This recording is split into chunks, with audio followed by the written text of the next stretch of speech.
చెట్లని ప్రేమించడం కూడా ఒక వరమేనండి. ప్రె చెట్లను ప్రేమించకపోవడం ఒక శాపం అండి.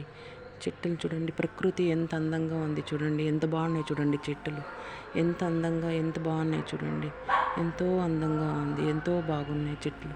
దాంతో కూడా మనం మాటలు మాట్లాడొచ్చండి, బాగా ప్రేమ పంచుకోవచ్చండి, దుఃఖము చెప్పుకోవచ్చు, ప్రేమ పంచుకోవచ్చండి. నిజంగానే నేను ఎక్కడో చదివినానండి, ఒక డిక్షనరీలో చదివినాను నేను.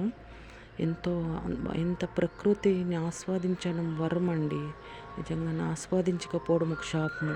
నిజంగా పెంచడం, ఆ పూలని దేవునికి అర్పిస్తే మనకెంతో పుణ్యం అండి. ఆ దేవుని కొనుక్కొని మనం దేవునికి పెట్టడం కన్నా చెట్లని చిన్నప్పటి నుంచి పెంచి ఆ పూలు దేవునికి అర్పించడం అంటే ఎంతో గొప్ప వరం కదండి.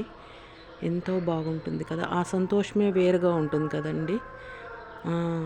ఎంతో హ్యాపీగా ఉంటుంది, మనసు ఉల్లాసంగా ఉంటుంది కదండి.